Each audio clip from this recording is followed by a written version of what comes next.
Hello, everyone. This session is being recorded. I am Veronica Rocha, and welcome to PICHTR's 2022 Forum on Pacific Islands Climate Collaborative. Next slide. I'm going to be the host for today's forum, and I am accompanied by my colleague Naoki Nagai, who's also going to be supporting the forum today, as well as Dexter Payne, also from PICHTR, who is going to be providing technical support. I would like to ask all participants if you can please do two things. This is very similar. It's actually the exact same thing I asked yesterday, but please do keep in mind that additional folks have registered for today's forum, which is session number 3 of a two-part, two-day series. So please don't be shy and introduce yourself in the chat. If you can please include things like your title, your company, where are you calling from, and if you can tell us about any projects that you may have and any resource needs, this is really an opportunity for you to dialogue with one another and do some networking as well. The second thing that I'm going to ask is if you can please put in the chat at any time what questions you're hoping will be answered by today's discussion. We are going to be taking questions after, we're going to listen to a few presentations, then we'll do Q&A, then we'll listen to a few more presentations and do Q&A. That said, please don't feel like you need to hold your questions until the very end of the program. Please enter your questions at any time. Naoki and we are going to be monitoring the questions in the chat. So if anything comes up, we'll try to address it as quickly as possible.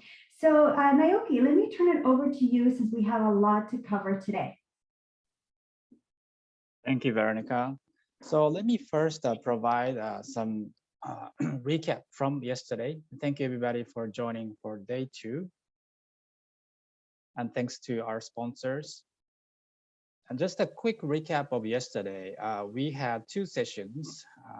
First, we started with a special remark from Nori Shikata. And then in session 1, we talked about the needs of the Pacific Islands. We had Aquila from SPC, John Miller and Samantha Frick from Mana Pacific, and Rupini Mario from SPREP, and then Miko Maekawa. We discussed several things about the Pacific Island needs. For example, need for the fact that the Pacific Islands really depends on oil, and then as a result, that the electricity cost is really high.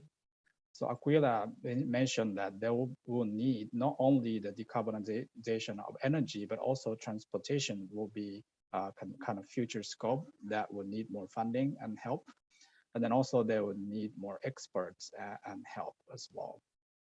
And John and Samantha talked about the Moana Pledge concept, which is to help lower the cost of electricity. They're proposing to kind of combine the demand of the Pacific Islands so that it will be more scalable to be able to attract more developers. And Rupini Mario discussed the climate resilience needs of the Pacific Islands, where all the coastal infrastructures are damaged and needs to be dealt with, not only energy and then clean energy mitigation needs, but also on climate adaptation. And Miko Maekawa introduced their research on the Pacific Islands. One of the issues is that for climate adaptation, there's not enough data to understand the current situation. So she shared the framework to do the kind of survey, and then also shared the example in Fiji, which was later compiled to hazard map and then provided to the Fiji government. And followed by session 1, we had session 2. In session 2, we discussed available funding and other support measures from the government. From the Japanese government, Yasuyuki Okazaki from MOFA provided overview of Japanese government support, as well as some introduction of the JUSEP framework, which is done jointly with the United States. And Japanese government support from their ODA, official development assistance, and also they contribute to the Green Climate Fund for bilateral, multilateral support, as well as they are also doing the joint credit mechanism as a way to support projects in the developing countries. And then also Jonah Newman explained about the US government help in this region available, including US aid. And then he will be looking forward to engaging all of you participants and then also individually to support these programs. And finally, but not least, Carol Litwin from Green Climate Fund explained about available help from her organization. And basically the way they help project is to work with accredited organizations, and then they will in turn fund project. The characteristic of GCF is that because they're not a bank, they are not subject to credit ratings, so they'll be able to take more risks. For example, taking geothermal drilling risk, which is very risky in the well drilling phase, and also new technologies such as hydrogen. So we had a very insightful presentation in session 1 and 2, and thank you for participating. So now with that, we go to session 3. In session 3, we invite private companies and academia to present potential solutions to these Pacific Island countries to tackle climate change. Thank you. Back to you, Veronica. Thank you, Naoki. Very much appreciated. Can we go to the next slide? So if you can please refer to your agenda, and Dexter, if you can put the link to the agenda in the chat for those that don't have it readily in front of them. This is going to be session 3 is going to be a 2-part session. In the first part, we are going to be hearing from Yuki Nomoto. She is a power engine energy engineer from EBRD, seconded from TEPCO. TEPCO is, of course, a ginormous electric utility company in Tokyo. And next, we're going to hear from Lex Hessling, who's a senior project developer at Hitachi Zosen Innova. And then we're going to be hearing from Mark Matsuura. He's a senior smart grid program manager, integrated energy systems at the Hawaii Natural Energy Institute here in Honolulu, Hawaii. So I am not going to be providing bios orally of these wonderful speakers, but please take a look at your agendas. The bios for today's speakers, as well as all of yesterday's speakers, are in your agenda, as well as their contact information. If you have questions that go beyond today's presentations, and of course yesterday's presentations as well. So with that said, I would like to warmly welcome Yuki and have her provide her remarks. Yuki-san, over to you. All right, thank you, Veronica. Can you hear me? Okay. Yeah, very well. Okay, I will share my presentation, everyone.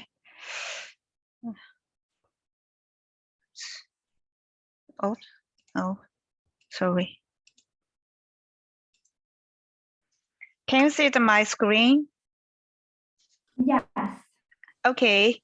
Hello, everyone, and good morning and good afternoon. And so I'm Yuki Nomoto from Tokyo Electric Power Company. I'd like to introduce cases in which microgrid is used extremely on small island in Japan. We called it Hahajima project. As you know, there are several technical issues with the penetration of renewable energy into the grid. That is to say, how much renewable energy gets into the power grid. The major 4 technical issues are: one is how to balance and control the huge gap between demand and supply as seen the dark curve phenomenon. Second is lack of automatic frequency control. Third is transmission reinforcement, and network congestion when we actually use renewable energies.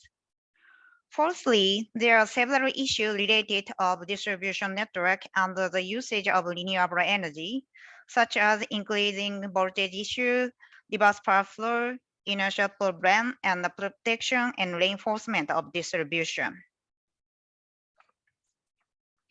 Today, I'd like to especially focusing on the issue of penetration percentage of renewable energies. If the penetration rate of renewable energy into the grid based on synchronized generation is less than 50%, frequency will fluctuate either for a long term and short term. To deal with this problem, we need to introduce storage batteries and control the solar power output into the grid depending on the weather. We have demonstrated the effective of the above measures in a NEDO project carried out on Nijima Island. This is a different project than I'm going to introduce today. On the other hand, if the introduction rate of renewable energy exceeds 50%, the accident current cannot be detected. That is because of accident occurred, the PCS will disconnect itself from the system. So the accident point is unknown. So you have to keep the current flowing to some extent to the accident point. Otherwise, the accident point cannot be spotted. One solution to this is to strengthen the protection system. We are trying to demonstrate the effectiveness of this on Hahajima Island. There is also the problem of reduced inertial force. To solve this problem, synchronized inertia and methods for measuring and adjusting inertial force are being considered. We have introduced a storage battery and inverter that control the inertial force, and we are trying to demonstrate its effectiveness of these on Hahajima. In addition, PMU is used to measure the inertial force. So object of Hahajima is to know whether 100% renewable energy supply to the island is possible and contribute to the environment through independent power supply and the use of renewable energy. The island is dependent on the oil from the mainland to generate electricity. So we are implementing this project to reduce that dependency on fossil fuel power. There are 11 islands TEPCO covers. Hahajima is one of the called Ogasawara Island, and it's the farthest more than 1,000 kilometers from Tokyo. There is no underground cable connecting the mainland and Hahajima. It is a completely independent island.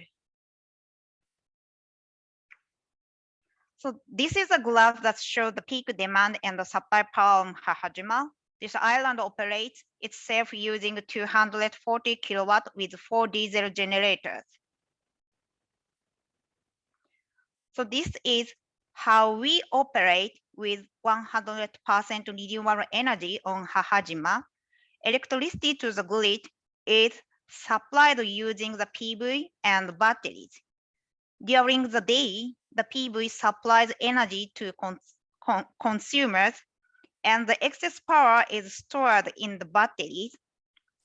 The battery then discharge at night, supplying power to the grid. And also, if supply does not meet to demand, we use diesel generator as a backup system.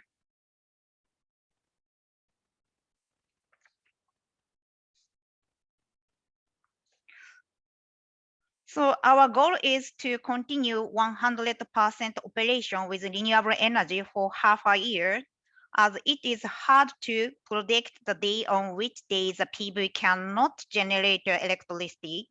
We decided to see how it goes for half a year.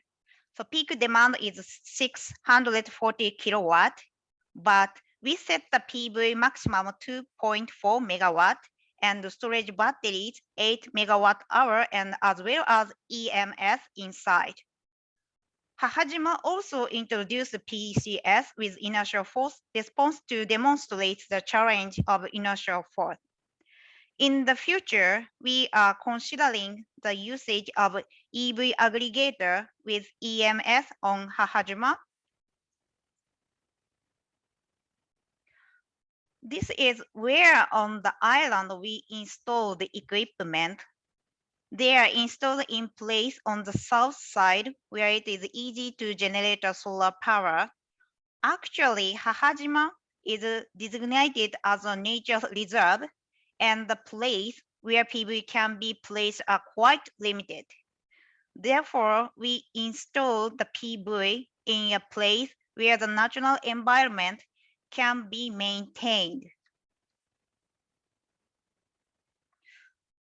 So one of the most important technology developing the Hahajima project is the PCS. The core technology needed for achieving 100% renewable energy is the technology to protect the power system with an inverter with inertial response capability and the inverter base. At Hahajima, we are developing this basic logic and confirming the minimum model. Two issues will occur when the number of synchronized generator decreases. So first, as renewable energy increases, fewer generators can provide inertial force, resulting in increasing frequency turbulence and increased voltage. The second is that the fault current is gone and the relay cannot detect the fault point. Therefore, it is necessary to prepare a system that can be detected correctly by the relay. As a measure to solve this, we will introduce PCS that can respond with inertia. We also consider the mechanism to protect the power system based on inverter.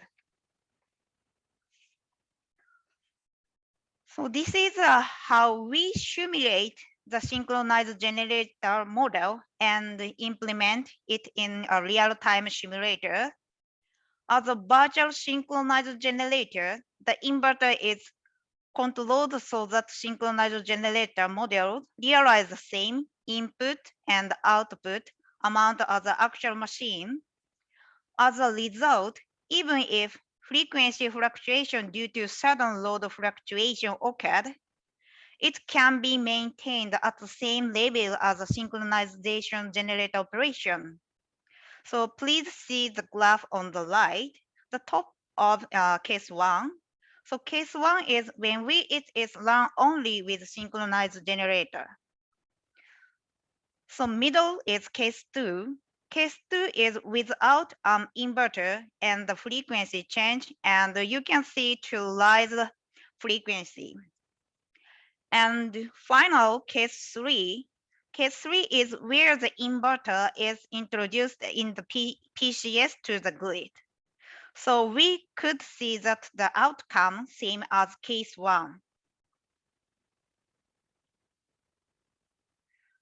So we have been preparing since 2018 to carry out these theoretical proof verification. The actual project is scheduled to start same time this year. Thank you for your attention.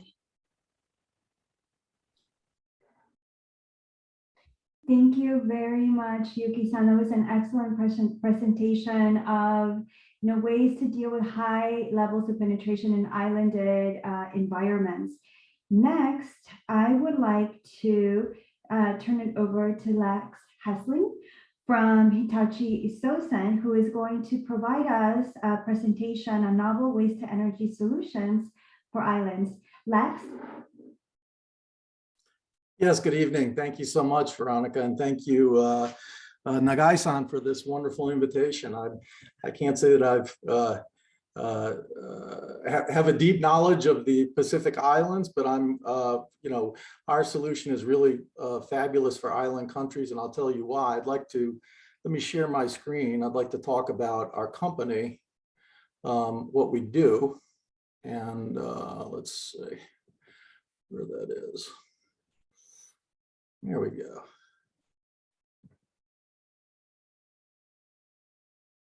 Okay. All right.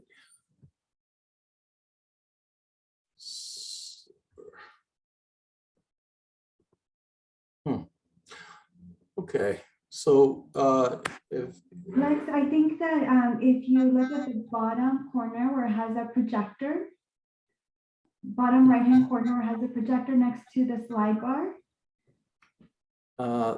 okay, bottom, it looks like there's a book on the bottom, further lower down. here. Yeah, next one. There it is, slideshow. There we go. Perfect. Thank you, Lex. That's perfect. And you'll see the arrows at the bottom left-hand corner where you can use your keypad.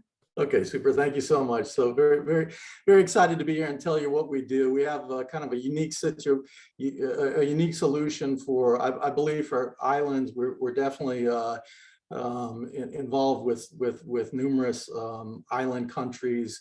And it's and we're involved with basically organic waste. So let me introduce my company and tell you how it works. And then I believe Nagai-san mentioned we'll have some Q&A afterwards. So feel free to share ask any questions that you have.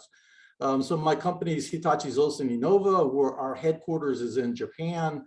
Our company, Hitachi Zosen Innova, is actually based in Zurich, Switzerland. Our parent company has 10,000 employees. We've been in business about 140 years.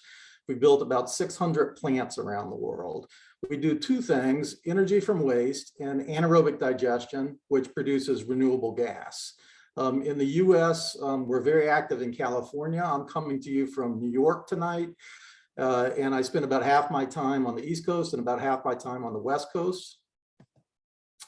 As far as the company itself, we've been in solid waste for about 90 years, and handling solid waste is a lot more complicated than people think. You know, in addition to the experience, the company is a highly creditworthy, investment grade rated company, and so we're very involved with financing the projects that we develop. And just to give you an idea of our global businesses, we mentioned the first two, anaerobic digestion and energy from waste, which is basically incineration. We're also in power to gas, which is kind of a new business for us, and the whole renewable gas business. In systems, we're doing everything from recycling to methane fermentation to water treatment systems. And we're also very involved in the service business. So we help repair other people's EFW and AD plants around the world. We are a global engineering firm. We have about 1,000 engineers, and our job is to solve a variety of challenges, mostly in the waste business. As you all know, landfill capacity is depleting. There's a lot of contamination from waste that is starting to be understood that goes into landfills. And you know, long story short, any organics that goes into a landfill becomes a greenhouse gas, right? A methane gas, which is 88 times worse than CO2. And so you know, what our business is really about keeping waste out of landfills and figuring out a better way to use that waste. I'd like to kind of follow up our previous speaker, I believe, Nomoto-san, who talked about renewable energy penetration. And let's look at how our technologies exist in the context of renewable energy. So if you have an intermittent resource like solar or wind, you're going to need some kind of way to store or convert that energy into more usable energy. And one thing that we do is power to gas. So we actually take curtailed solar and wind energy and convert that into hydrogen that can be used and stored and used on demand. And so our kind of space is really, especially that middle space that's called on demand. You can see that we have a power to gas solution that stores hydrogen. We also have anaerobic digestion, which converts food waste and green waste into biogas that can be stored. And those gases can be used to either use the gas directly as renewable natural gas or renewable hydrogen, or you can convert that to electricity, of course. And then we're also in the EFW business, which is incineration. In some countries, that's very popular. In other countries like the US, it's not. So, that actually incinerates the energy, uses a thermal process to generate electricity and heat. Okay, and that's a base load. That's a base load source. So, we're kind of spreading our technologies across intermittent, on-demand, and base load resources. So depending on what your needs are and so forth, we probably have some kind of a solution for it. This is just how EFW works. I think all of you know it. The truck's tipped. It goes through combustion and flue gas treatment and becomes energy. We have one EFW plant in Lausanne, Switzerland that I went to, and there's actually a viewing platform at the top of that stack, and it's so clean that there are houses all around the plant. It's in the middle of the city. And, this business has really, really advanced, and we're kind of cutting edge on emissions reductions from energy from waste. And so across Europe and also in Japan, you see a lot of EFW projects that generate both electricity and heat. We build them new and we repair those plants as well for others. We talked about power to gas. That's, making renewable energy basically from curtailed gas. We built the first large power to gas facility in Europe for Audi, the car manufacturer. We're also doing 2 electricity to hydrogen projects right now with the Swiss government that generate green hydrogen. Let's talk about AD because that's very relevant for islands. And so we have a technology called CompoGas. If you look at the chart below, you'll see how it works. The garbage truck tips into a waste receiving and pre-treatment hall where we sort all the material out and pre-process it. Then it goes into a large steel tube that's about 10 meters high by about 40 meters long for anaerobic digestion. And we push that material through that long tube that's about, it's resident for about 2 weeks at 134 degrees Fahrenheit. And so we heat it up to kill the pathogens, and it ferments. And the microbes inside of that digester actually release methane, which rises to the top. And then as you can see that pipe coming out at number 21, we take that gas and we clean it up, and we either generate electricity from it, or we store the gas and put it into the pipeline, or we convert it into hydrogen. Additionally, you'll see kind of a pile of brown material there. The thing that comes out of the back end is a very nutrient-rich compost. That's a little detailed. So let me walk you through it. So here you can see the material coming in, and we have an AI-powered claw that moves that material around. It's processed, and then it goes into the loader, which brings it up into the digesters where it's there for 2 weeks. After the material comes out, what we call solid digestate on the back end, we dewater that material. And we take that biogas and use membrane filtration to bring it to pipeline quality RNG or convert it into hydrogen. We also have a wastewater treatment plant in the process. So for islands where water is a scarce resource, this is fully self-sufficient plant. The solid digestate comes out of the back end. We put air back into it, and it becomes a very nutrient-rich compost. There are no emissions. We either send all of that air through a biofilter or UV reactor, so there's absolutely no smell. Almost every large city in Europe has one of our projects inside of it. And you could stand right beside it and never know that it's, basically garbage being treated inside. In the US, we entered the market a few years ago. We built our first project in San Luis Obispo, California. The one on the left, that produces electricity for the California grid. We just finished one down in Escondido, California, that produces renewable natural gas that we inject into the SoCal gas pipeline. We're getting ready to start one in Lancaster, California, at a waste management landfill, and that'll produce RNG and hydrogen. So how does it work for hydrogen? After going through AD, we get either the biogas on the top, which we send through membrane filtration and upgrading to RNG. Additionally, we can put an SMR unit on there. And then the biomass on the back either becomes compost or we send it through a gasification project and pull the hydrogen out of it that way. So there are a couple of ways we can get clean green gas or hydrogen out of the process. So just to summarize, what AD does for an island is diverts that organic waste from landfill, where it creates methane and loses its nutrients. We process a high cellulosic feedstock, meaning we can take all of your high fiber green waste, yard waste, food waste. It's a very small footprint compared to a landfill, and it's a closed loop system that uses its own water. So you don't have to bring any fresh water, and there's no emissions or odors. As far as the output, we make RNG and hydrogen. So that's locally generated fuel. It's not a fossil fuel, and it offsets any fossil fuel imports you may have. It also makes a rich natural compost for fertilizer and electricity.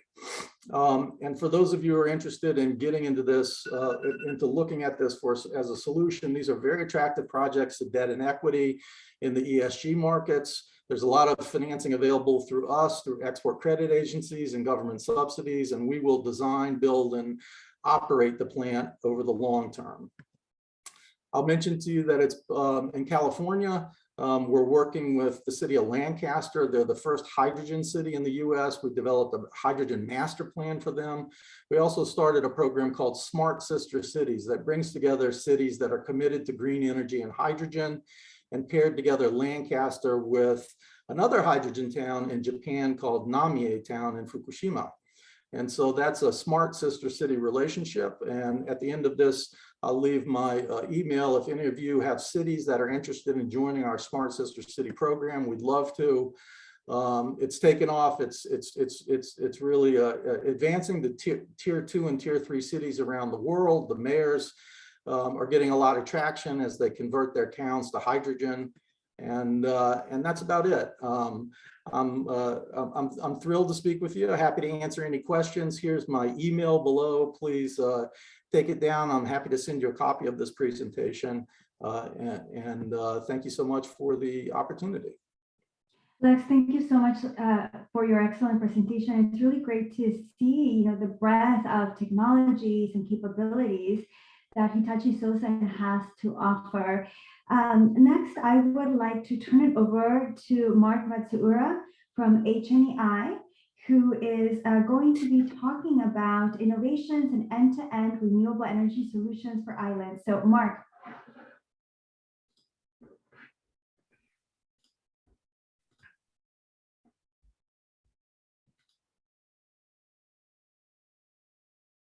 Okay, sorry, getting all my buttons figured out here. Okay, hi, I'm Mark Matsuura, Hawaii Natural Energy Institute. I'm part of a group within HNEI called Grid Start, where we focused on renewable energy technologies, and integration. I'm going to kind of go over HNEI and Grid Start and what we do, to kind of give you an idea of maybe how we could help if you have a need in Pacific Island systems. So let me just jump in here. Let's see. Okay.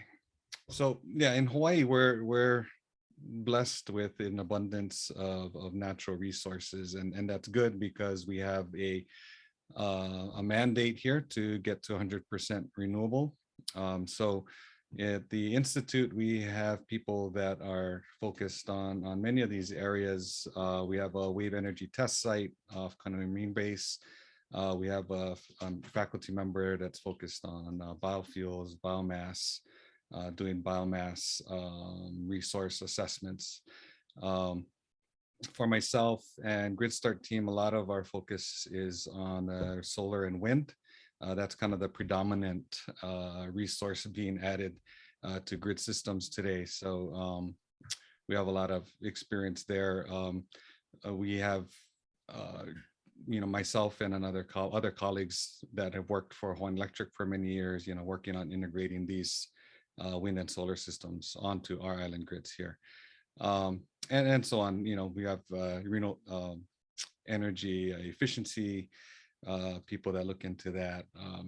and experience with the existing waste to energy and geothermal. So we have a wide breadth of experience in different resources and resource integration.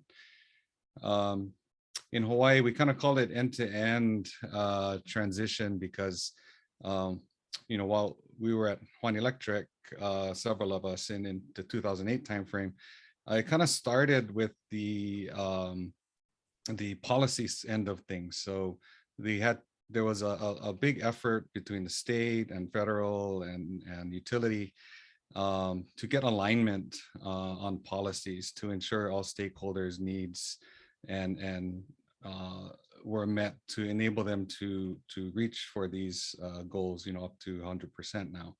And as you can see here in Hawaii, we've done very well so far in meeting those goals. In 2015, we exceeded the goal of 15%. In 2020, right now we're surpassing the 30% goal, and that's even growing. We're up to, in 2021, that number was up to 38.4%. So well on our way to the 2030 goal already. And with the, you can see here, geothermal ended in the 2018 with the lava flow kind of encroaching on them. They're going to be starting up again soon, or I think they have started up. They're proposing that their plant go from 38 to 46 megawatts. So you can see this chunk is going to get added. So, in fairly short order, I think we're going to get to the 2030 goal of 40%. The other ones, I think it's going to be this utility scale solar we have circled here. You can see the rooftop solar has been steadily growing. It's not growing as fast as it was before percentage wise, but soon there's many large scale PV battery projects that are on the books coming on. So we've got, I think, the policies in place, we've got the processes in place, RFPs are going out and things are being connected. So I think the road from 2018 to now, I think it's been filled with a lot of success. Hawaiian Natural Energy Institute, established in 1974 at the university. In 2007, the state of Hawaii added a statute that kind of named HNEI as the technical resource for the state to help it get to its renewable energy goals.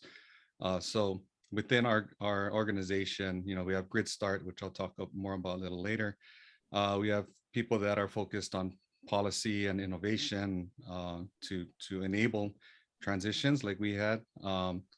Renewable power generation, people who are focused on PV systems and as such. The electrical chemical is basically battery storage. We have a research faculty member focused on testing and developing algorithms for those systems.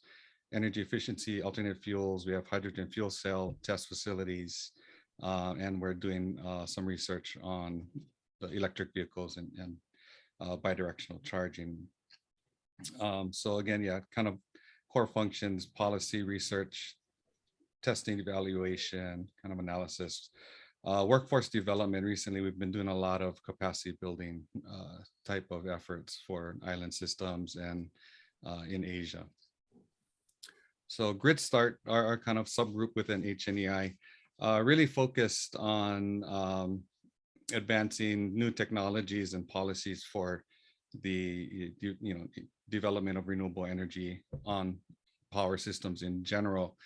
Since we live in Hawaii, we have power systems, island power systems, kind of ranging from the gigawatt size down to Molokai Lanai is kind of a 5 megawatt size. And we have experience in not only in the planning, integration, and negotiating through PPAs and making sure RFPs and things are designed well to get those resources onto the grid. Okay, so I'll move forward. So here's kind of our team. From our director, Rick Roshlow. You can see the blue stars here are our members that were formerly with the Hawaiian Electric. So myself, Leon Roos, we're there in the I'm from the more engineering planning side. Leon's more kind of legal and system planning. Damien was the manager of the regulatory department, focused on all of the proceedings to get the smart grid technologies, the grid modernization strategy, all those things kind of pushed through and ushered through the commission and the regulatory process. And James Maskry is energy efficiency area.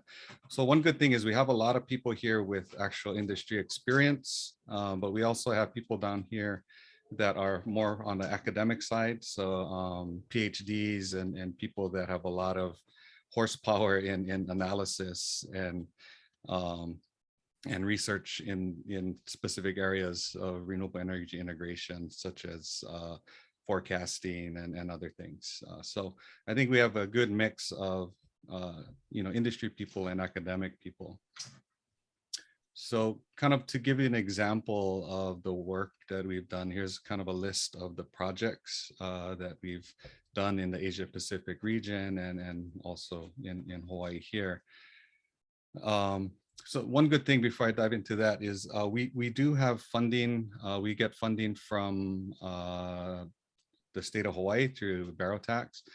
We also have funding, federal funding from Office of Naval Research to do work in the Asia Pacific region. So a lot of these projects kind of in the Asia Pacific region, especially, we try to leverage that funding to, work with people that have needs or even, ongoing projects to kind of get us started. So we were able to kind of, if there's a need, we can jump in really quickly rather than starting, trying to negotiate contracts and the like. So once we jump in and then as we go, as funding's available, we can leverage other funding to kind of, make the most of our efforts there. But so like for example, the technical support for development of battery storage systems in Thailand. We kind of jumped in, helped the USAID there. We did get some funding from them later to support the, we put together all the standards and certifications and things that are kind of industry best practices for them to use on their development of these technical standards for Thailand. Right now, we're looking through battery energy storage systems for Pacific Islands. That's a World Bank project. And let's see, Thailand, we've kind of built a model for them. So we're doing a planning study for Thailand on solar integration and what that's going to kind of do for their grid and what challenges they might see. And down through, we have interconnection requirements, performance requirements for auctions and things. In Hawaii, we have a DC microgrid, this bidirectional EV charger demonstration. We've implemented 3 battery systems on different islands. On Molokai, we did one kind of similar to that kind of inertial response kind of battery system. And on down the line. So you can see in red here, I've highlighted several of these projects. Once you get the slide deck, if I scroll down here, you can kind of take a look. If there's something in these that you find interesting, you can give me a call, contact me. We can give you more information, or if you have a need where, from policy through planning to implementation, we can probably help support you. So yeah, give us a ring and we'll do what we can to support. Thank you, Mark. Thank you, Mark, for this excellent presentation. Before I start Q&A with everybody, I do have a quick question for you because I think this is important. Does HNEI have funding to support Pacific Island countries with these end-to-end clean energy solutions? And then I'll turn it over to Naoki, who's going to ask for other questions. Mark? Okay, yeah.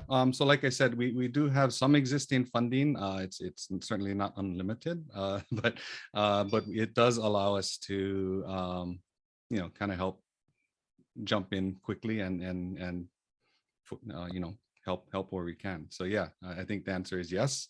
Then we'll talk about scope and all that later. Excellent. Thank you so much, Mark. Okay, I would like to invite Mark and Yuki and Lex to please come back on video and turn on your microphones. We have several questions that have come in through the audience. So I'm going to turn it over to Naoki for some of those questions. Yes, before I wanted to ask you some basic questions about the applicability of your solutions to the Pacific Islands. So maybe Yuki, can you elaborate more on the size of the Hahajima project? Like how big are they? How small are they, or how big are they? Oh, thank you, Naoki-san. I think it's Hahajima is we use a 240 kilowatt with four generators, and so power consumption is 3 million kilowatt hour, and so Hahajima population is about the 500. So I think it's a quite small island. Yeah, but so we need time to do this project. So because Hahajima is environmental protection area, so it takes time to get a permission from government and the islandhood. I think it's very similar situation in Hawaii. Thank you. I think it's an important point, because then these places are also nature. They not need to conserve nature as well. So thank you. And so Lex, I'm wondering, have you deployed these solutions using like a US government aid or Japanese government funding to maybe developing country regions in the past, or do you have plans to do so? We do, and we're very involved as a Japanese company. So we work closely with Japanese export credit agencies and banks and so forth. And so we have in the San Luis Obispo project, for example, that was partially funded by JBIC, and then we had a consortium of banks that we put together, led by MUFG, for that financing. And with the Lancaster project, we often go out and get various kinds of grants and support to make the projects pencil out more nicely. In the case of Lancaster, we won already a $3 million grant from Cal Recycle. We got a $2.6 million sales tax exemption. We're in the running for another $4 million grant, and that's for about an $80 million project. So yes, we when it comes to financing the projects, we're as a Japanese parent company, work very closely with the Japanese export credit agencies, Japanese commercial and project finance lenders, and people like NADO, who are looking to do some interesting, innovative new projects. And then on the US side, there's a lot of money available through DOE, from Department of Agriculture, and various state resources as well. So, as we put the projects together, we try and put a very advanced capital stack together. Thank you, Lex. A follow-up to that is, so if somebody in the audience, for example, has a project that they would like to see realized in their communities, but they don't have the technology and the financial structuring know-how, how do they go about working with you? And same question for you, Mark. How do they go about working with HNEI on these types of projects and these types of arrangements with your organization? So we'll start with Lex and then Mark afterwards. Okay, so they actually just contact us directly. My email is at the very last page of the presentation that Nagai-san said will be circulated. So please just send me an email. We do a very quick back of the envelope calculation to see if it's if it's, it sounds like a project that will pencil out. And then, we're looking, we want to know how much material is there. We want to know, are you looking to create electricity, green gas, or hydrogen, and so forth? But we can answer your questions very quickly, and love to speak with anyone who's interested in the Pacific Islands. Thank you. And then now we have also, sorry, please go ahead, Mark. Oh, I think very similar. Yeah, you can contact us, kind of outline what the needs are. I mean, our capabilities are fairly broad. So we can cover quite a bit of area in needs. You can see our staff is maybe not as big as Lex's organization. So yeah, so we can talk over scope, how much of that scope maybe we can support. And then yeah, come up with, yeah, we have some funding, so we can come up with budgets, how much we can support on our end, and if there's other funding to support beyond that, and things like that. Okay, now we have a question to maybe Mark and Yuki. The question is about frequency in the microgrid. When the frequency fluctuation happens, is it better to deal at the source when the wind and solar, or do it in as a system? That's the question. Oh, should I go first? Okay, Yeah. I can go first.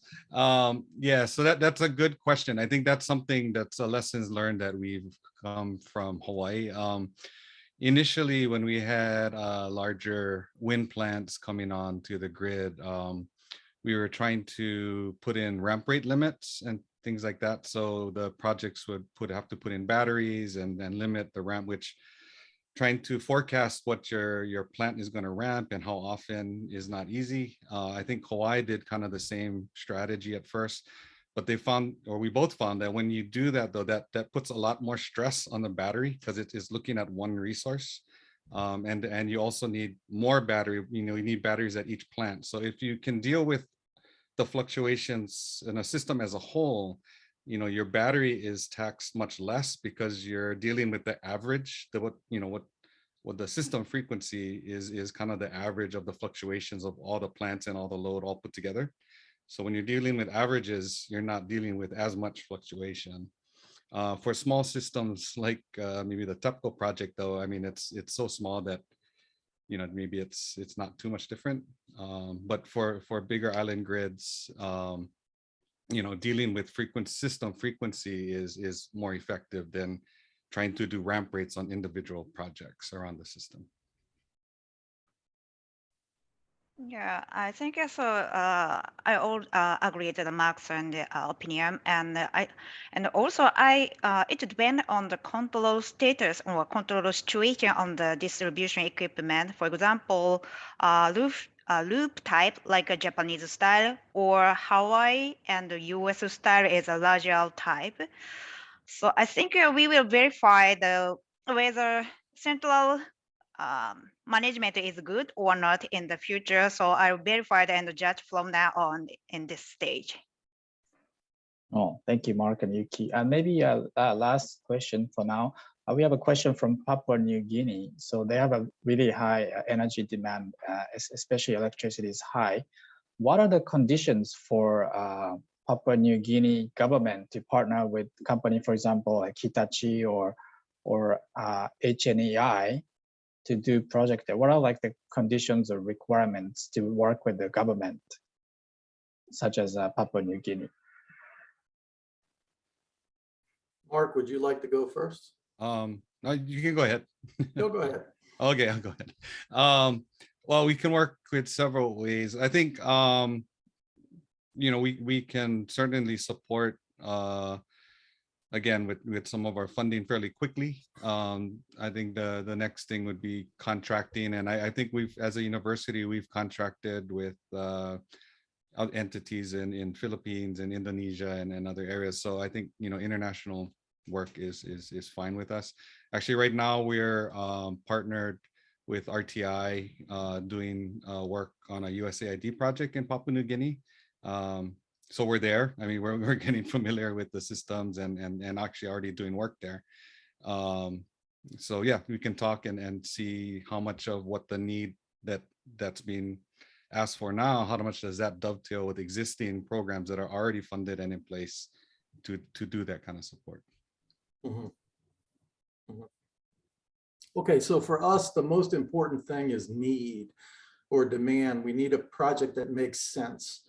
And so if you have high cost of fossil fuel imports, then we can show you how to use your own resources to generate local energy. If you're concerned about the environment, then we're going to get you a low carbon intensity fuel. And, you know, we'll enter into a discussion. Oftentimes, if it's a, you know, if it's a national government like PNG, they may be willing to step in and help guarantee some of the debt or equity. If that's not the case, we can go out and kind of shop that around for you. So, you know, if you don't have that kind of credit experience, or your island or nation is a little too small, then we can help you structure a deal to make that possible. So it's really about need. If you need it, if you want it, if you're committed to the environment, then we can help you make it happen. Thank you, Lex and Mark. So maybe now I turn it over back to Veronica. Thank you. Thank you so much, Naoki, Lex, Mark, Yuki-san. Very excited for your capabilities and your willingness to work in these very interesting, complex, but very much needed projects in Pacific Island countries. With that, I would like to take a 5-minute break. We will be back in exactly 5 minutes. So in Hawaii time, that's going to be at 2:03 p.m. And we are going to resume with part 2. Next slide, Naoki. And we have an excellent lineup of speakers. So please don't miss it. Come back in 5 minutes. Thank you. Thank you so much. Thank you. Thank you so much. Okay, thank you. Bye-bye. Welcome back, everybody, to session 3, an international panel of industry and academia representatives with readily deployable clean energy and climate adaptation resilient solutions. This is a part 2 of session 3, and we have an incredible lineup of speakers today. They will be speaking in the following order. First, we have Andrew Bedford of Jacobs. He is Global Director, Advisory and Energy Transition at Jacobs. Next, we have Tom Tansey, who is a chairman at Sunspec Alliance. Brandon Jiro Hayashi, Business Development Manager for the Pacific at Terra Formation. And last but not least, Nori Sato, Professor at Professor of Marine Genomics Unit at Okinawa Institute of Science and Technology Graduate University, also known as OIST. So with that, I would like to turn it over to Andrew Bedford for his remarks. Thank you, Andrew. All right, thank you, Veronica. I'll just share my slides.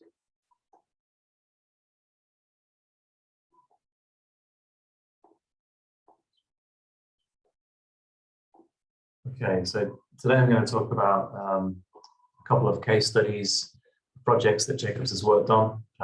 You may know Jacobs already, but they're a very large company. They're about 60,000 people almost, listed in the New York Stock Exchange, and work on all types of infrastructure, the large multi-asset programs, as well as power transmission, interconnectors, and microgrids as well, which I'll focus more on today. I just wanted to set the scene and talk about some of the climate commitments that countries are making, but also the amount of money that the IEA is forecasting needs to be spent on certain types of infrastructure in order to meet those low carbon commitments or net zero by 2050. I'm not saying or predicting that it will happen like this, as one of the conditions of meeting that target is that there's no new oil and gas fields approved for development by, I think it was 2021. We already know that isn't happening. But a lot of these other areas, for example, the power transmission distribution, EV charging points, a lot of these other areas, including hydrogen, that others have mentioned already, they really are taking off and undergoing something like exponential growth, including battery storage as well. So the amount of investment that will be directed towards these areas will really accelerate, and or it really is accelerating already. But the forecast from the IEA, they're very large numbers. This means everybody and everywhere has to change their infrastructure over the coming decades in a very similar fashion. But obviously in the smaller islands around Asia and the Pacific, who are bearing the brunt of climate change, there's maybe an extra imperative to accelerate this and certainly avoid things like imported fuels, which are very expensive. When it comes to Jacobs and energy transition activity, I won't read all of these out, but the requests for assistance with either low carbon energy, decarbonization, or looking at supply chains, that's coming from every single client, almost in every single sector. So everybody is aligned in terms of their thinking. Governments are setting the signals, and companies are now trying to figure out how to actually implement the latest technologies or develop the strategies initially to decarbonize. Hydrogen is certainly part of that discussion, but battery storage is another when you're talking about variable renewables. So instead of reading these out, I've got the themes at the top of this slide here.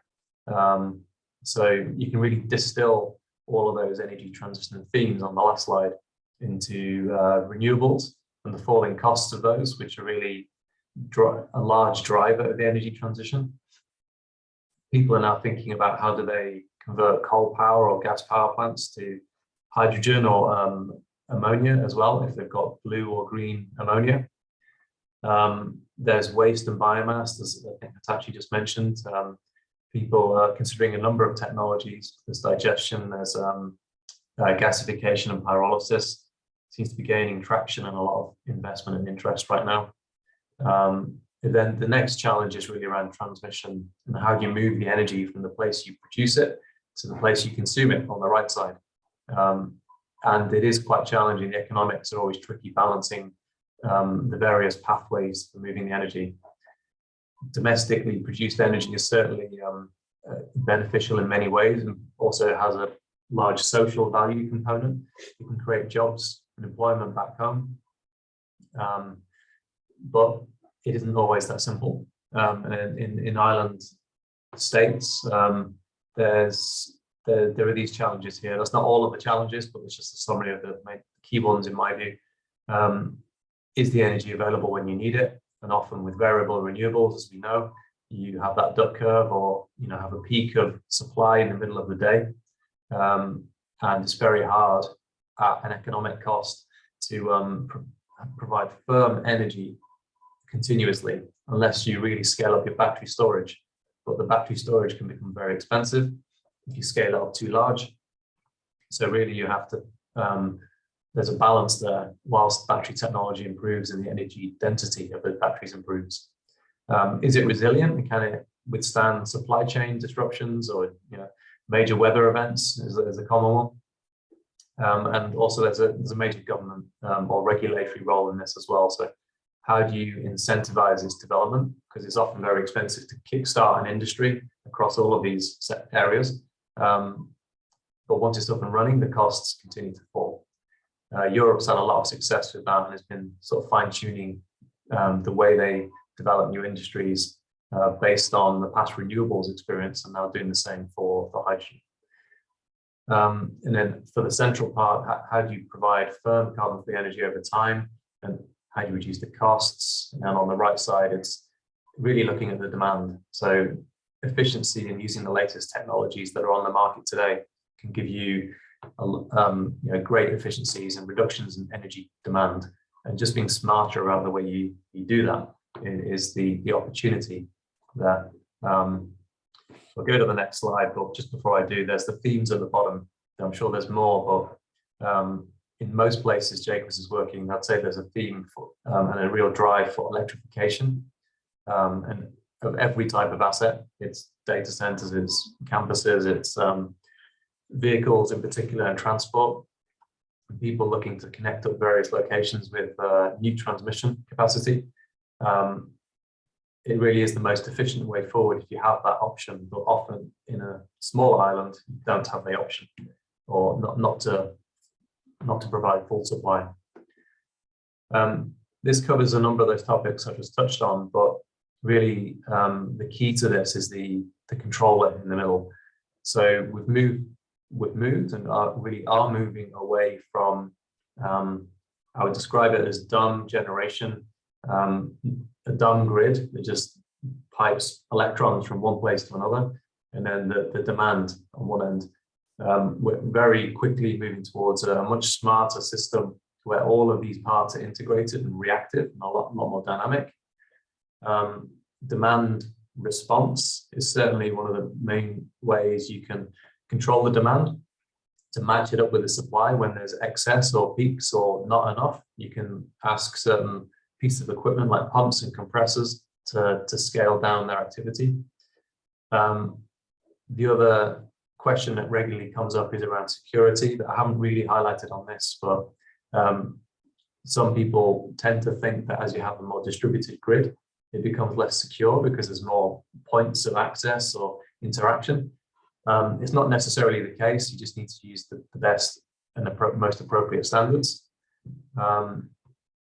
But yes, there's a number of areas here, but it's really the microgrid controller that's becoming more and more intelligent, that's working with the generation side and the downstream side.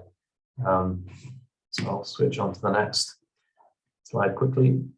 I won't read all of these out. This is just to give an idea of a number of the areas where Jacobs plays, and the things and topics you need to consider as you develop these projects, most of which apply whether or not the project is a smaller scale microgrid or a larger transmission project.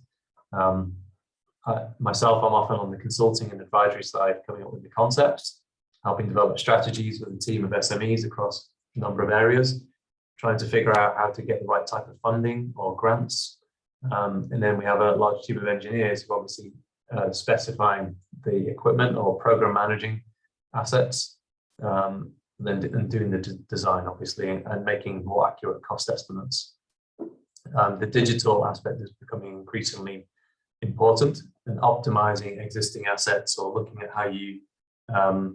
how far you can push existing capacity before you need to invest. So really what the opportunities and constraints are of your existing grid and how you can make it more resilient. So some of the projects we've done around microgrids are actually, in the middle of New Jersey or major cities, or a campus which is connected to the main grid, but it's really about resilience. So they want a self-reliant node grid, grid that's attached to the main grid but can operate independently if required.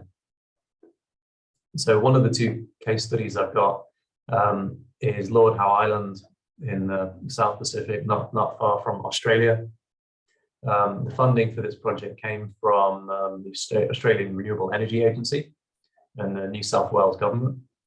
Originally, it was meant to be a combined wind and solar project, but it's also a UNESCO site. It's a globally naturally significant site. It's an important bird area. There's unique species that nest on this island. There's quite a small population of 350 and very tightly controlled tourist numbers. I think it's 400 at any one time. And they imported all their fuel. So as one of the other speakers described yesterday, it's extremely expensive once you move all of this fuel into these islands. The costs are exorbitant. So Jacobs had to come up with a new concept to develop solar, and then figure out how to design it. And it worked incredibly well. The battery backup enabled 67% of the island's energy to be provided by renewables from the battery backup, which is a significant saving, and the funding was repaid out of the savings. And then very quickly, I'll just touch on Singapore. I know I'm almost out of time. Okay, and Singapore is slightly different, but also an island state. It's focusing on these 4 switches at the bottom right. So regional power grids and interconnectors, which they're even considering sun cable connecting to Australia, which is about 5,000 kilometers away. So a few years ago, most of us thought that was crazy, but there's even longer projects on the horizon. They're looking at domestic sort of gas, biogas, and hydrogen production. Or solar is currently the main focus. So I'll just jump to that case study quickly. But we've been working on floating solar projects in Singapore, which has major potential to expand just to the south in Indonesia. So maybe 7 gigawatts is currently being discussed. Could provide a huge, quarter or a third initially of Singapore's energy demand with the right battery backup or energy storage. But we've been helping design and program manage the floating solar in some of the reservoirs in Singapore. This is just going to continue.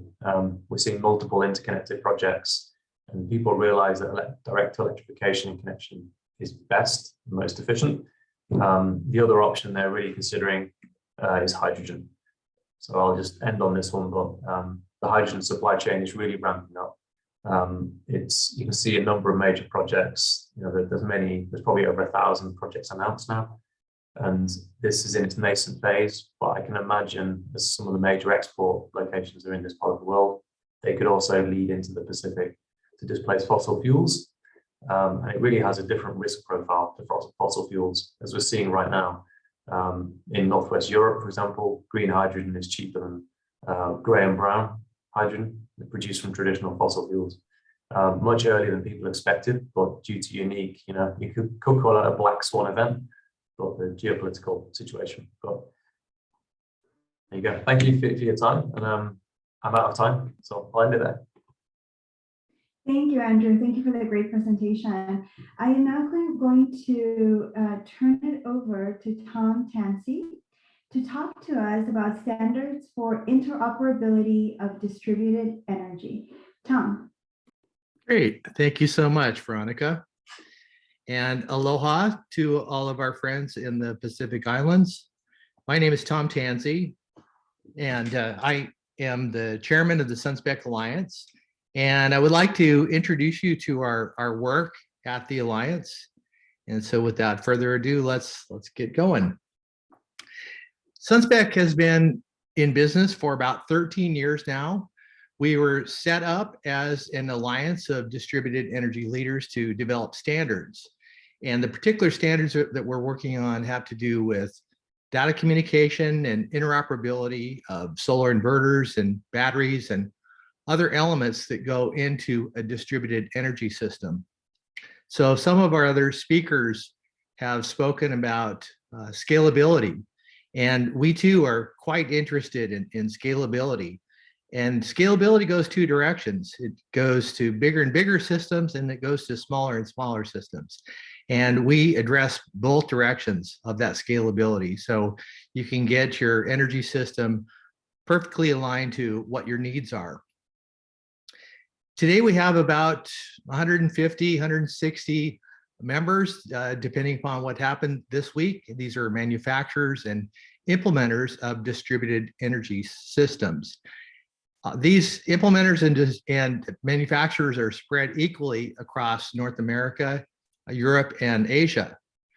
And on top of that, we have literally thousands of adopters and implementers of SunSpec standards. So SunSpec standards do involve data communication. And when I say implementers and adopters, these are quite typically the software and hardware engineers that are building these power generation systems. SunSpec is setting and certifying these open information standards. And so what does that mean? So we have an open standard. Isn't that enough? Can't you just turn that over to an R&D team and have them work away, and won't everything just work? And the answer is, well, on a good day it will, and then quite often we need to do some checking as well. We need to validate that the standard was implemented as specified, and therefore it can be relied on to work as you connect the equipment that uses it to other equipment that may be made by other manufacturers. So multi-vendor interoperability really is the main benefit that I think that we provide to the energy community. And what this means is that in an island nation where you may have uncertain supply of certain components of products that are needed in your systems, now you have a greater ability to mix and match vendors' products in a particular site. The standards that we work on are both those that we originate, and Sunspec Modbus, which is now part of the North American standard, IEEE 1547, is representative of one of those. We also have another safety standard for solar modules, rapid shutdown, that was first deployed in North America, but now is finding markets in other parts of the world as well. And so that has to do, again, with the safety of the individual solar panel. We're engaged in co-developing standards. So for example, both our principal engineer and I personally sit on the IEEE 2030.5 Standards Committee. This is another standard that is used for system to grid operator interoperability. And so we definitely have had a hand in that, as well as the functional requirements as they're put together in the IEEE 1547 standard. The Society for Automotive Engineering Standards, SAE 3072 and 3068, and I apologize for throwing all these letters and numbers at you, but let's just say this is for vehicle charging. And so the vehicles are certainly a very important fraction, represent an important fraction of the energy draw for any system where there is transportation. And so what the standards we're working on there are for vehicle to grid interaction. Most people don't realize this. Maybe people in the islands are more appreciative of this than others, but typically a car is parked and in place for over 22 hours a day, maybe even longer. And so what that means, when it's charged and it has a battery, it can be used to support the grid. So we're working on standards to provide that type of functionality. And then application to application functionality, which is covered by Orange Button. So with this standards process that we've been following for some 13 years now, we've been able to definitely work well with the manufacturers and get the standards built into the equipment. And this has allowed us to become adopted by the countries that you see listed there, with Australia being the latest country that's decided to come on board and use Sunspec standards. What's the purpose of all this is, of course, is drive down cost and to drive up innovation, make things easier for the implementers out there. We are advancing the dual causes of electrification and renewable energy. So people in our company, we care about the environment, we care about sustainability. So this is a passion project for us, passion lifestyle. And so what this means is making batteries and solar work together, electric vehicles work with the grid, secure everything so everybody stays safe, and of course, build on things like microgrids to make our systems even more resilient.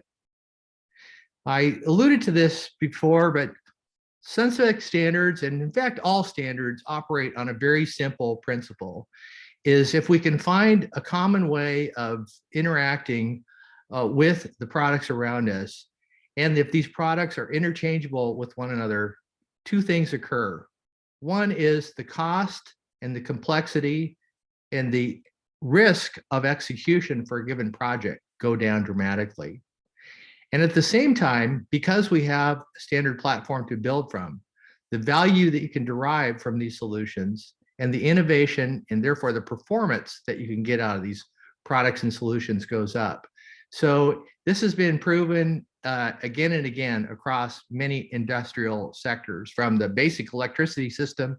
So the plugs that you would plug your lamp into is one example of that, to many other types of things. The internet probably is the biggest example of the benefits of this type of standardization.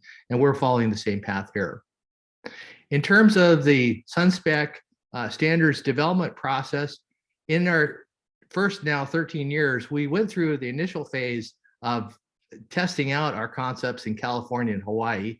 these are the first jurisdictions that asked for smart renewable energy based upon what they saw happening in Germany. And so we spent a lot of time perfecting what we did in those particular markets. Fortunately, these are some big markets, so it attracted the manufacturers. And along with that, we introduced our certification programs. So as time has gone on here, as we've seen the need for machine to machine standards, application standards also kicked in. So we introduced this orange button concept with funding from the Department of Energy from the United States. And we certainly, of course, provide things like certification for our rapid shutdown standard. That covered our first 12 years worth of existence. What we're embarking on now, starting last year, is really the US phase, right? We're in the middle of the rollout of smart energy and data communication in the US. So that started about a year ago. So we're in the middle of that. Very quickly on the heels of that comes the EV phase. Electric vehicles, I think, have surprised everyone about the fraction of the transportation sector that they've taken on. And that's only increasing. And that's why we got involved there. And along with that came the global adoption phase. Now, as I said, because we had good support for manufacturers, it was easy for these various countries to say, all right, well, we want SunSpec standards for our market too, so we can get those same benefits. And so here's where we are today. And that's going to take the next 6 years, I think, to get through that. So we have plenty of work to do. And we hope that the Pacific Islands become part of this adoption curve as well. So some things I want to highlight for you about what SunSpec can do for you, because we are a member-driven and a member-supported organization. And so one thing is in terms of advisory councils for getting started in new markets, and the Australian Market Advisory Council, where we've been doing work with the country of Australia for about 24 months and are now kicking it into high gear to help them deploy. We're also involved in taking input, of course, to mature the IEEE 23.5 standard and again, this is for distributed energy to grid operation. And so this type of standard can be used and applied in many jurisdictions. And so the steering committee is where we learn about that. We also have our working groups. And so I'll highlight the vehicle to grid working group, the basic SunSpec Modbus working group, and of course this cybersecurity working group. This is an afterthought for many policymakers, but obviously an important factor. So we develop best practices and standards there, and you'll see how we have educational programs built around this as well. So many of these things are free to the public, so we encourage you to go to sunspec.org and learn about it, and you have even more capabilities if you decide to join our organization. And so one of these benefits is, in fact, the educational opportunities that we provide. And those are of two parts. One is certainly probably the most popular part is the SunSpec TV channel. So we are producing information on topics of interest with the world's leading researchers in the space, and then publishing all these offerings on the internet. And there's a variety of topics that we cover in that way. So this is available to SunSpec members, and some of them are available on YouTube as well. In addition to that, we have educational programs. So if your country is interested in adopting smart inverters or data communication, we offer university courses through the University of California, San Diego, and other universities that you can learn all about these technologies. So I'm coming to the end of my time here, and so that's where I will wrap it up. These are the smiling faces of the SunSpec team. We're here to help you. We very much we're passionate about our work in the islands and every jurisdiction that we work in, because it's all about electrifying the world using clean, sustainable energy and extracting as much power as we can from the people in the locations and where they live. So with that, thank you very much for your time today. Thank you so much, Tom, for an excellent presentation. We're definitely going to dig into the topics that you and Andrew have presented on. But first, we have two other excellent presentations coming up. So next, I would like to turn it over to Brandon Hayashi from Terraformation, who's going to be talking about resilience and reforestation, starting with seed. So Brandon.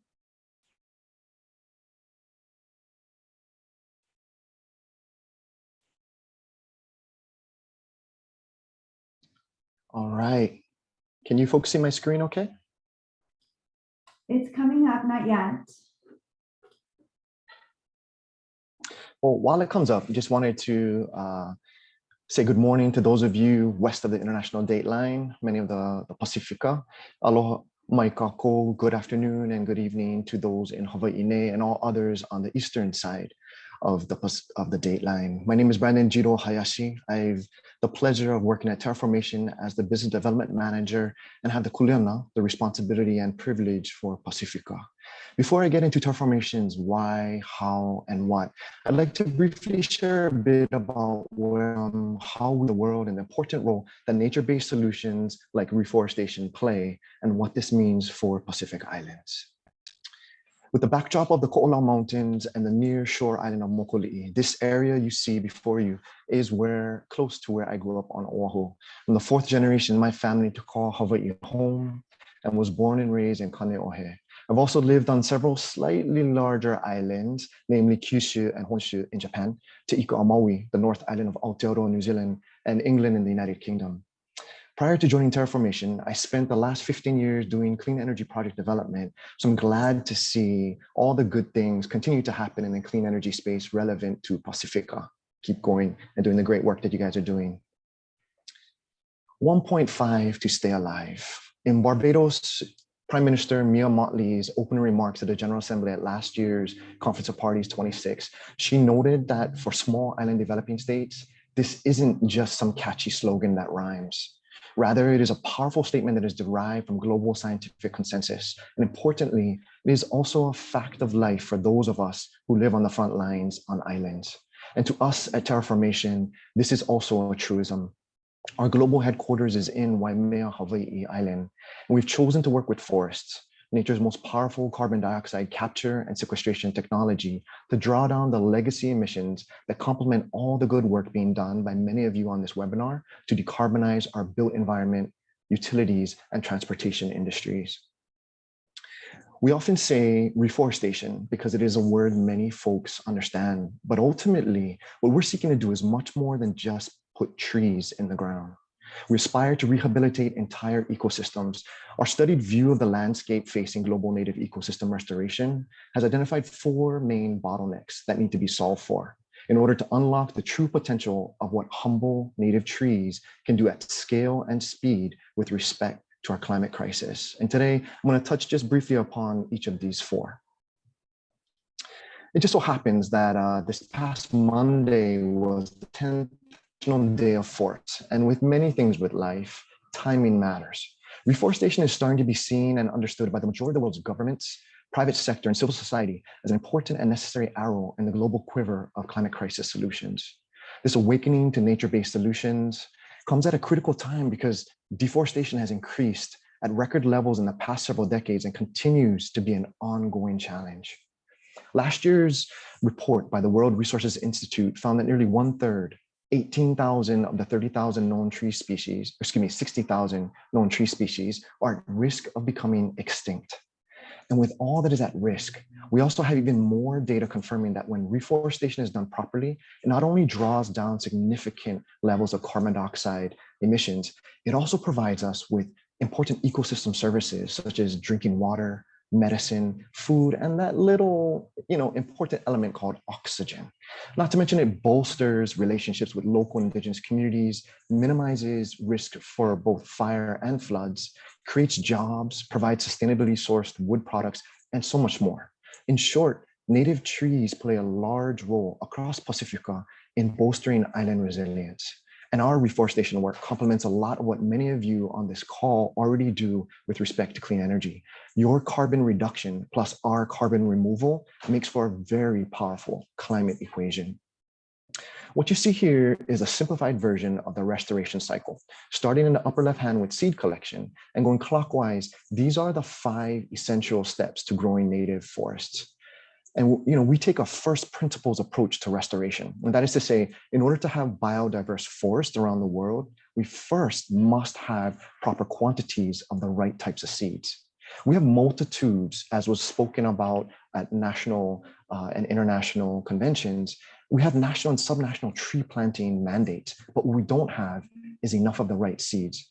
This global scarcity of diverse native seeds of high quality and quantities is a massive problem that is often not mentioned when making these types of commitments. And so seed banking and seed banks is where we believe, Terraformation believes, we have an innovative and impactful solution to share as we create the world's first and largest decentralized, sovereign native seed bank network. Here's a drone shot of our first self-manufactured seed bank that is in action on one of our Kona, Hawaii Island projects. For those of you in the energy sector, this is an off-grid containerized version that is 100% renewably powered with 24 330 watt PV modules for a total capacity of 7.6 kW and a total battery energy storage capacity of 16.8 kWh, consisting of 2.1 kWh lithium ferrous phosphate batteries. It also has a backup diesel genset, but that seldom has been used. These are simply internal pictures of the same seed bank. Each of these are retrofitted standard 12-meter or 40-foot shipping containers that can process and store about 5 million seeds a year, depending on the species. And at this seed bank, we house approximately 300 native species. And this is a bird's eye view of the internal components. And this is just an example of what is inside, as each seed bank can be made bespoke depending upon the stated needs of the organization receiving it. Importantly, we don't just provide the hardware. We also have a self-created suite of software and apps called TerraWare. And we also created online modules that take folks from seed collection to seed banking and to nursery management. So we are just a 2-year-old startup company backed by seed and Series A venture capital to the tune of 35 million, with an additional crowdsourced 5 million via the Republic platform just this past January. And while we don't just build seed banks with this funding, as noted earlier in the 4 bottlenecks to global restoration, and also mentioned in yesterday's session too, access to capital is critical. And we very much recognize this. And while we don't have a lot of time to get into it here, we just released our co-authored report with Bankers Without Boundaries entitled Financing Forests, How to Unlock Capital for Large-Scale Restoration. Simultaneously, we also launched the Sustainable Forestry Fund to raise 100 million to meet a part of the global need for new forest creation. These faces are about 1/4 of our total global team. We're a diverse set of forest ecologists, engineers, carbon scientists, business and finance experts that create a diverse group of people, almost as diverse as very seed collect. Our company's relatively to empower the growing 1 trillion net new native trees by the end of this decade across approximately 950 million hectares or 2.3 billion acres of land around the world. Just a small little goal, right? So in other words, we partner with people and organizations. We certainly are not doing this by ourselves to collaboratively restore ecosystems so that nature itself becomes an even bigger solution. And we're starting with seed banks to ensure that the entire cycle from seed to carbon is done the right way. According to the Food and Agriculture Organization of the United Nations, 5% of forested land across the world is in Oceania. Now, 5% may seem like a small number to a lot of folks in the grand scheme of things, but I like to look at it from a slightly different angle. Small island developing states contribute less than 1% of global emissions, and yet the Pacifica-based SIDS alone currently have at least 5x the total land that is a part of the carbon dioxide removal and sequestration solution.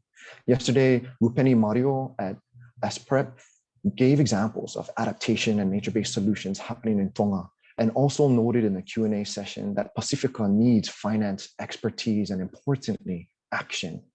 We also understand that a good amount of work that has been done across US affiliated islands such as Palau in collaboration with organizations such as the Institute of Pacific Islands Forestry and other organizations. There are good stuff happening already across Pacifica with respect to reforestation, specifically native reforestation. And it excites me personally that we hopefully are able to work with some of you folks on this call to make Pacifica nature-based solutions even larger than that 5x ratio.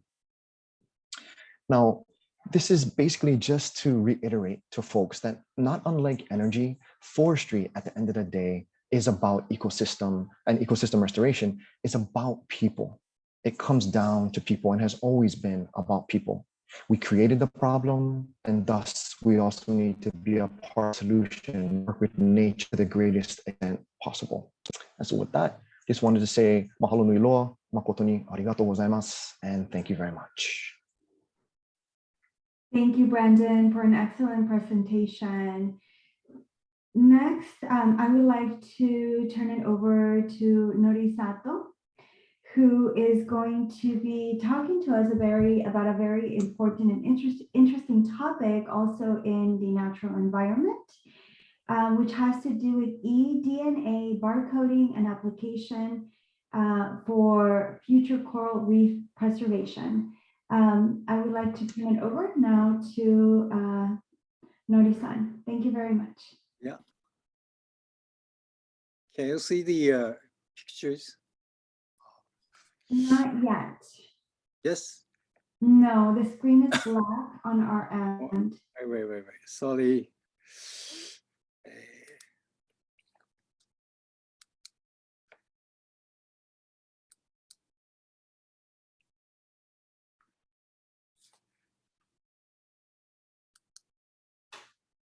I'm sorry, Nori-san, but we still cannot see your presentation. Dexter, I'm going to have you prep Nori-san's slides just in case we may need you to advance the slides.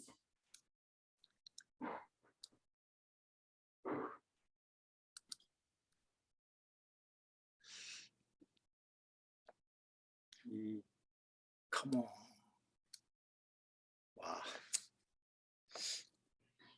Try going to your very first slide, Nori-san, clicking on Yeah. your slide and then starting your presentation at that point and see if that will address it. Wait.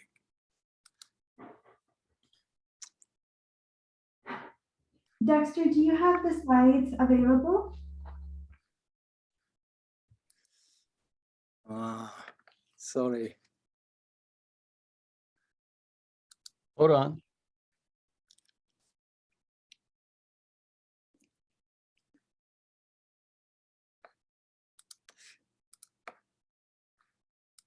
Yes, Nori-san, if you go back the pages, I think you're on the last page.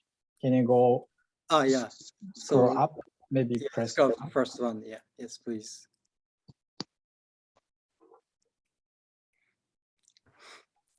Anyways, thank you so much, our Veronica and Naoki-san, for inviting me this very nice kind of forum. And the compared to the previous talk, my talk is a little bit very quite news, and they are just starting almost this year's. So changing from the kind of energy or forest, we move to the oceans. And so our, as you know, the many kind of islands of tropical and subtropical areas surrounding with very nice kind of coral reef. Coral reef is the most kind of a biodiversity places. And this kind of ecosystem is very important, not for us. So I really wish to save, okay, thank you. I really wish to save this kind of coral reef. However, in order to save the coral reef, we have to understand the kind of present status of coral reef. That means how many coral species there and how, what kind of a species are there. So we recently developed environmental DNA barcoding system, and that works very well. So I really wish to expand this system to the kind of our Pacific oceans. Could you next slide, please? Yeah. Can you go back to first slides? First. Next one is, please, next slide. Oh, okay, sorry. Anyway, so this is a very beautiful kind of a coral reef in Okinawa seashores. And I'm not so sure you may know that, but the corals secret mucus very much. So and also mucus floats near surface of seawaters. So if we collect these seawaters, that's possibly contain the DNA of this kind of a specific animals.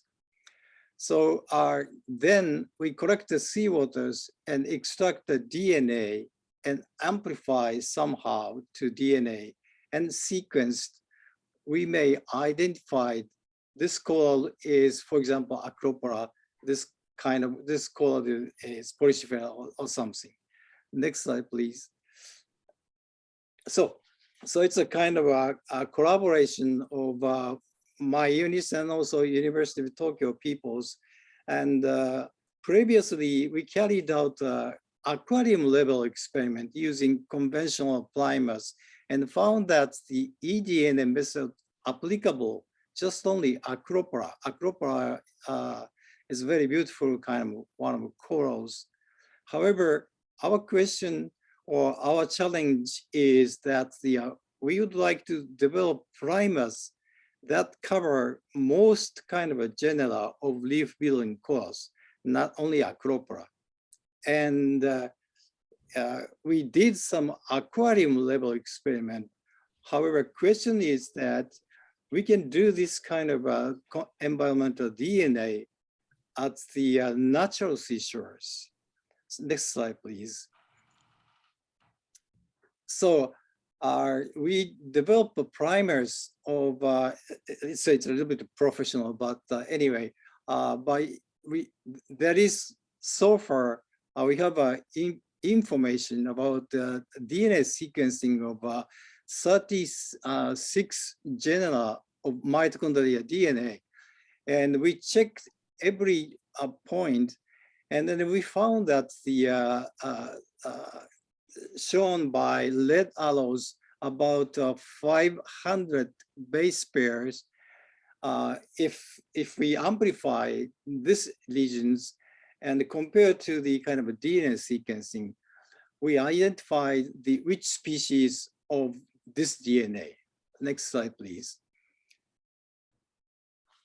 So we tested this primers by natural kind of seawater, selected some point of Okinawa Island.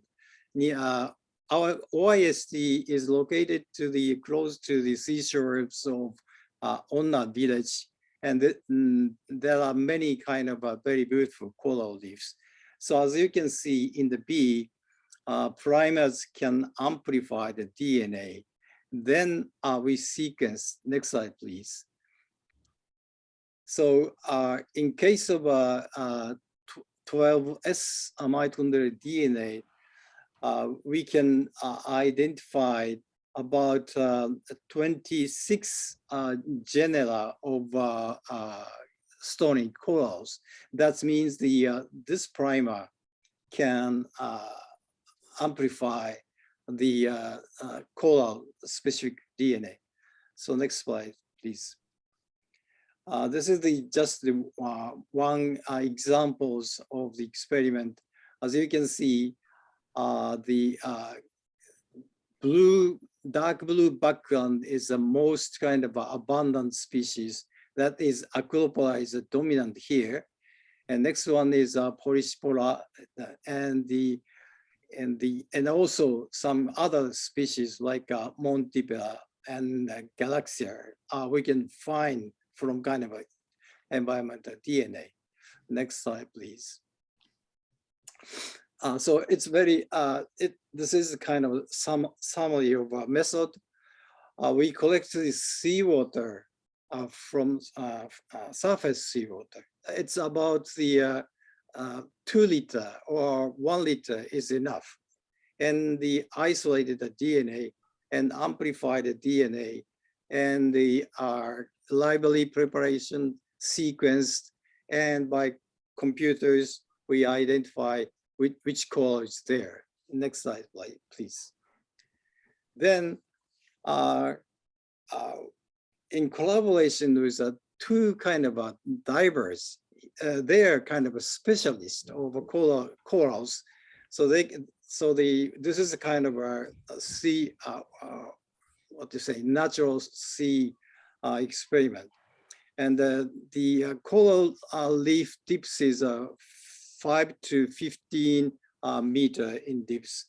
And three kind of our staffs on the boat collecting seawater, and two divers dive to the coral reef and the monitoring and identifying samples. And then we compared these kind of results. Next slide, please.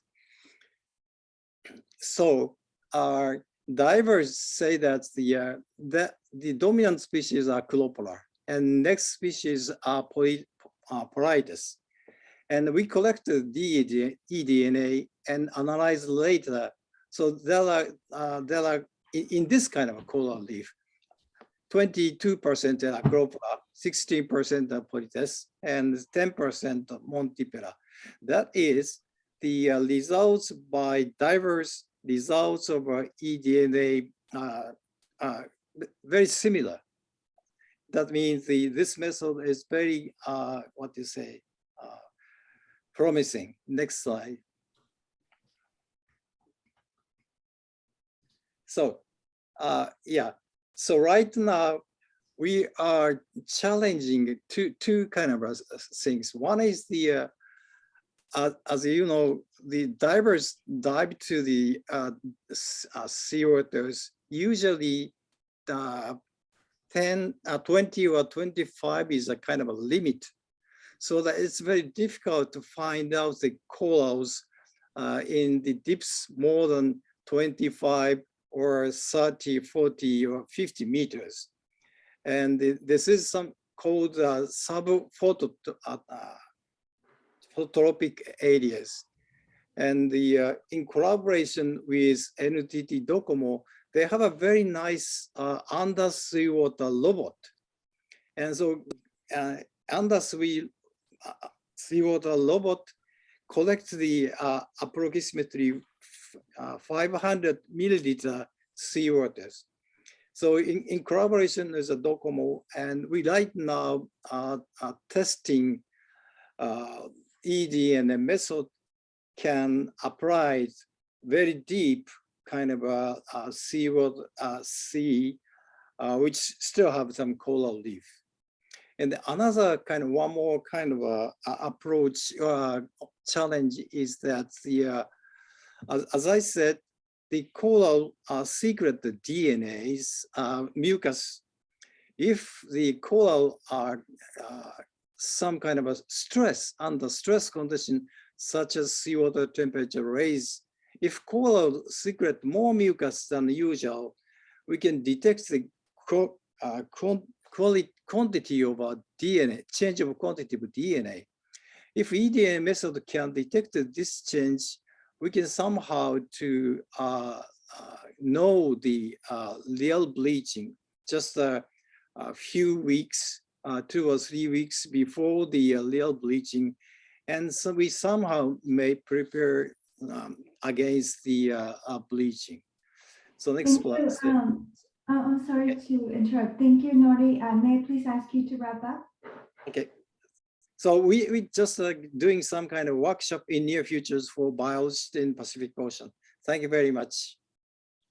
Thank you for an excellent presentation, Nori-san. I would like to now turn it over to Naoki, who has questions for each of the panelists. We are unfortunately running out of time, so we are going to ask you to please be brief, but we do have several questions from the audience. Naoki. Okay, so let me start with a question to Andrew. So we have a question from Fiji Development Bank.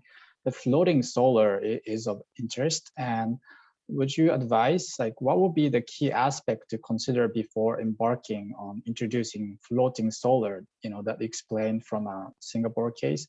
is it practical given Fiji's livelihood reliant on ocean and rivers? It's a good question. Floating solar, to be frank, is going to be more expensive than land-based solar. So, I mean, just from a practicality point of view, if you have the land available, it always makes sense to start there.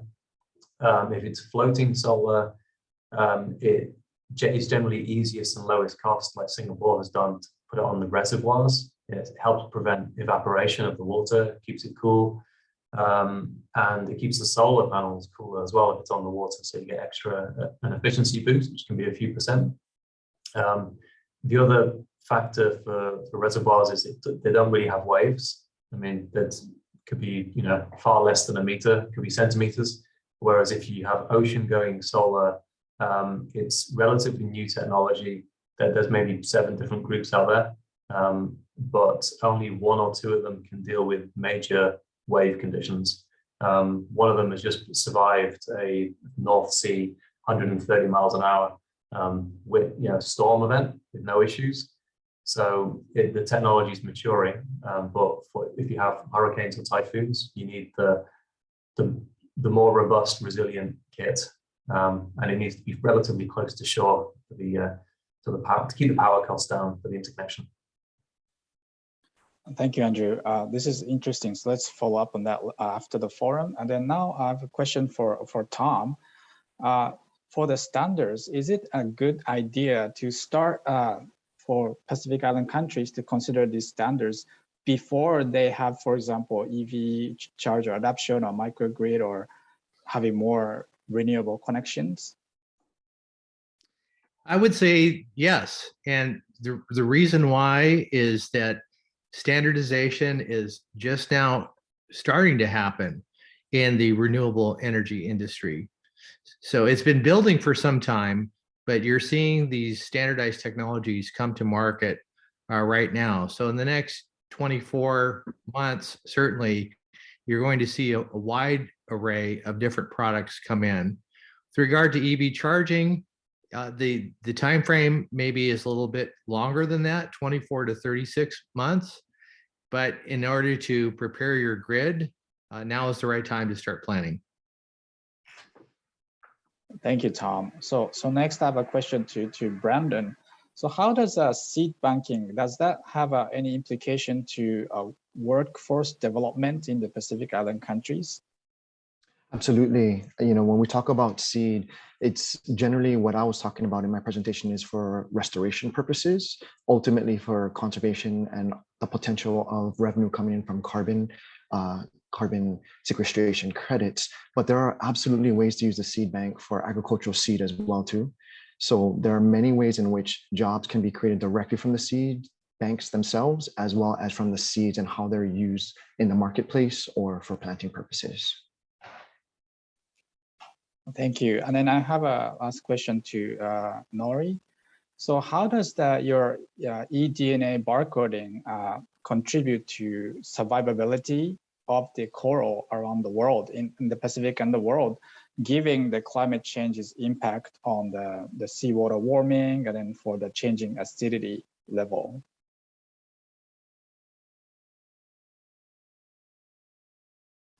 Oh, you're on mute, Nori-san. Thank you. Yeah, so we really wish to develop this method to some kind of a forecasting, not only for the present status, and the forecasting some kind of a bleaching. So bleaching, one of the biggest kind of problem of coral reef diminish. So if we know somehow the coral bleaching prior to real kind of a bleaching, by our ED method detects the bleaching prior to 1 month before the kind of bleaching, we can do something for preserve or block the kind of coral bleaching. Yeah. Thank you very much, Nori-san. So I'll, because of the time is limited, I'll turn it over back to Veronica. Thank you, Naoki. Thank you, everyone, for excellent presentations today. I really enjoyed hearing not only about technology solutions that can be applicable to Pacific Island countries, but also from prior sessions in which we heard about what are the critical needs and challenges in Pacific Island countries, as well as US and a Japanese government coming together and saying, these are the types of resources that we have available to support you, along with the Green Climate Fund. So what is next? This video recording from today, as well as from tomorrow, is going to be available along with all of the presentations from the panelists up on PICHTR's website. That is www.PICHTR.org. Everybody who registered for the forum will receive an email that has a link to the recording and the presentations. Also, if you can please look at the chat, my colleague Naoki is going to be putting up a survey. We ask that you please complete the survey. It shouldn't take more than 3 to 5 minutes to help us understand how we did in the forum. This is an inaugural forum. We hope to have the opportunity to bring the forum back next year and to have conversations in between.